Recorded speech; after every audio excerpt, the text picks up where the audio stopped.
Okay. 10 out of 10. Yeah, I've been getting better. Do you ever practice clapping? I mean, unintentionally. Like at different events. I clap with my kids a lot. Just like randomly? Just to songs. Sometimes randomly. And just like, hey, Edison, good job pooping! Yeah, that happens for sure. Sometimes they're singing and I just like clap along with Isn't being song. a parent the weirdest thing? It is weird. I mean, it's fun because you get to do all these like things that are kind of cathartic that you would love to do, but you just don't because you're an adult. But you're like, well, I'm with a kid. Yep, it's true. That's how I justify watching a lot of cartoons. Oh, absolutely. There's good stuff out there. Yeah, like the new Star Wars one, The Bad Batch. Yeah, my kids aren't old enough for that yet. Well, I mean, Thomas the Tank Engine, though, it's a good show. right on. Well, hey, guys. I wonder what they think every time we do this. Like, we just start talking random. They check out immediately. All right, have fun at your house parties. No, guys, We're back. so Pay excited. attention. Yeah, we are back. Welcome to House Parties. We are excited for tonight. It's going to be our last house party before summer programming officially begins next week. I just cheered like a ghost. But yeah, we got a barbecue after this week, right? Yeah, next Wednesday, actually, 6 o'clock to 8 o'clock over at Bittersweet Park. Yep. We would love for you guys to come. Stetson is going to be off doing married stuff. A vacation. Yeah, like with just, my kids. Oh, I thought it was just you and your wife. No, that's in July. Okay. Man, what's that like? What? Getting a vacation without your kids. It's awesome. It's an actual vacation. I know, like when you've got kids, vacation It's with kids. not a It's like vacation. you come back and you're like, I need a break. Yeah, for sure. Like going back to work is the break for me whenever I go somewhere with my kids. Yep. Yeah. I love you guys if you're watching. But we got that. We've got house parties. Next week's kind of cool. Our 7th graders are hopping up, joining us. That's officially right. becoming a part of the That'll Seed be Ministry. so good. We've got the Rockies game on the 18th. We've got our mission camp happening later in July. We'll get you guys details about that soon. But Yeah. let's kick off tonight with some slices. For sure. Interesting things happening in the world.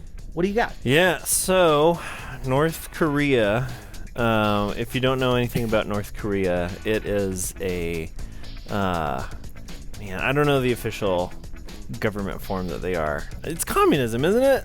Yeah. Or is it like nationalism? Well, it's like or? communism, but it's really more like a dictatorship. Yeah, it's like really, really strict. There's one dude who's like, he has tons of power, and he recently banned mullets and skinny jeans for the entire country, which honestly, I'm kind of a fan of. Like, out of all like the restrictions that they have, it's like, so if you have a mullet or skinny jeans, you get thrown into prison or you get a fine or something. Well, like, so their country is fully cut off from the rest of the world. Like, Right. they get no media or anything right. there. Yes. How would they even know what skinny jeans or a mullet are? Well, so like they find ways to get like different things like in, so like people like sometimes like people in South Korea, they like tie flash drives to balloons and then the wind like brings the flash drive or the DVD to the other side. If you get caught with that stuff though, like it's bad. Okay, so if you had a balloon and you could send one thing into North Korea,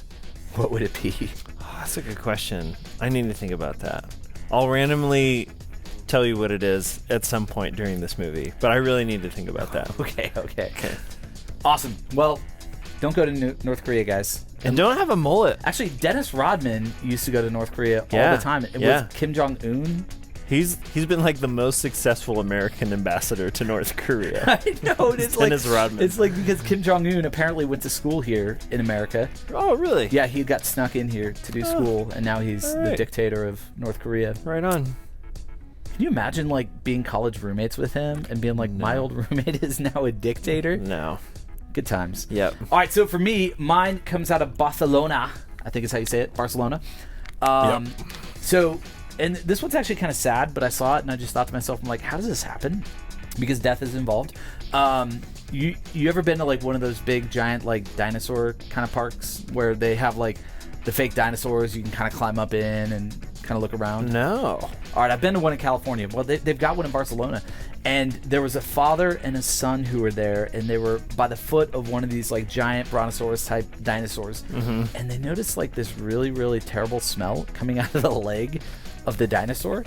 And so they reported it, and the workers, they went up into the dinosaur, and they found a dead guy in the leg of the dinosaur, and he was upside down. So apparently what had happened is this guy had dropped his phone when he was in there. Oh no. He had reached down this leg to try to get it, and he fell and he got stuck and he expired. Nobody heard him? No, apparently the dinosaur was like really thick and you couldn't hear the screams outside. Maybe people thought it was a joke. Help! I'm inside a dinosaur! Oh, if you were the family of this guy. Guy's having a good time.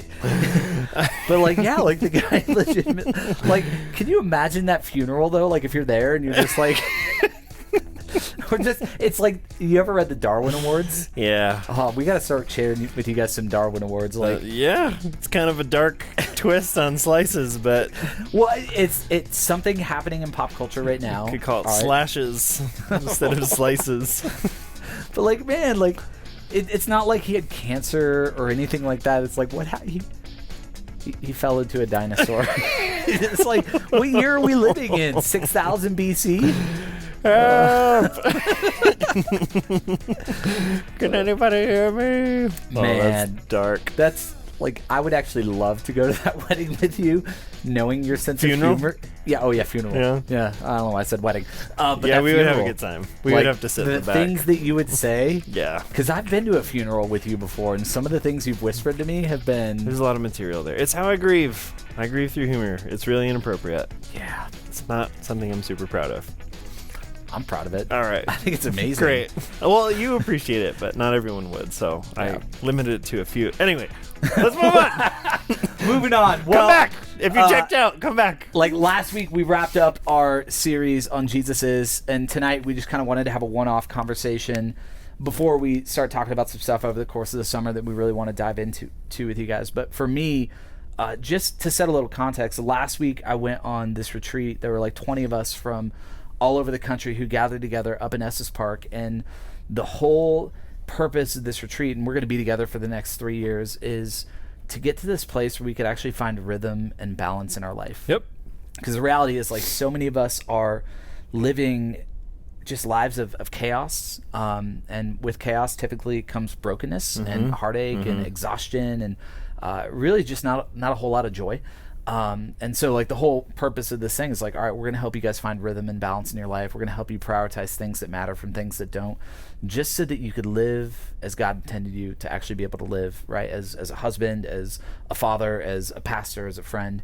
And so one of the cool things that we got to do when we were there is we got to go spend like this big old chunk of time in solitude up in the Rocky Mountain National Park. Sweet. And it was so beautiful. Like, it was raining and all this kind of stuff. And when we had gone up there, there was this place that they told us like the year before, actually 2 years before, there had been like this massive lake.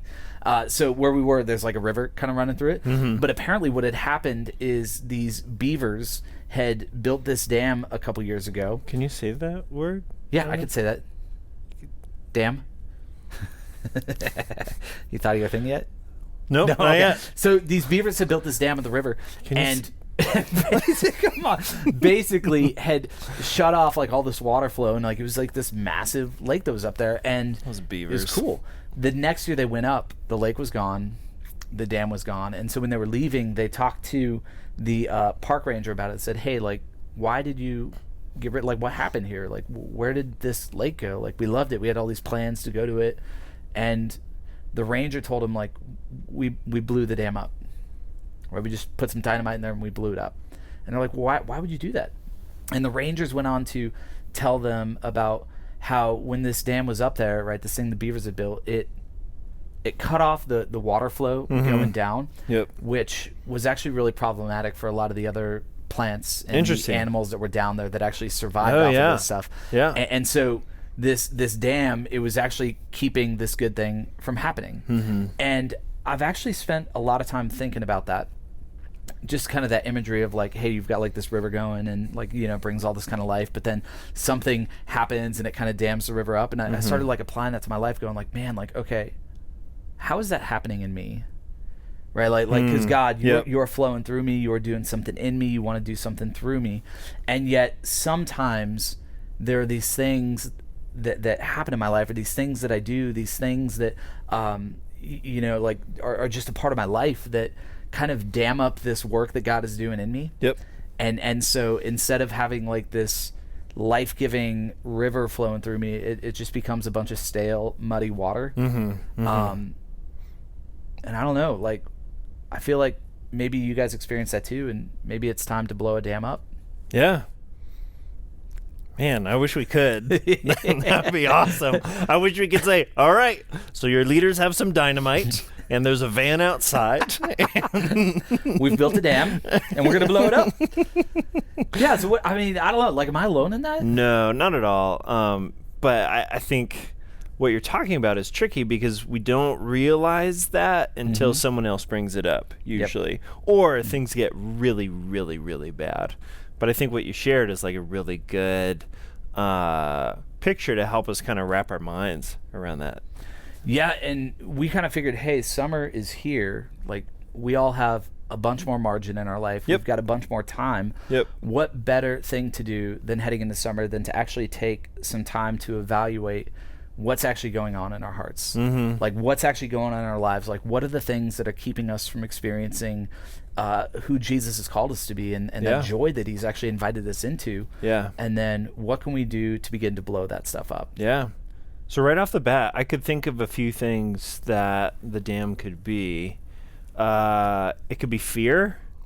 Like, fear could, like, keep us from, like, letting something flow through us and something really cool happening. I don't know, like, some of the things that fear could stand in the way of is, like, us using the gifts and abilities that God has given us, and so we keep these things to ourselves because we're afraid of, like, I don't know, like, we might get hurt or people won't appreciate what we do. We've talked a lot about, like, guilt and shame.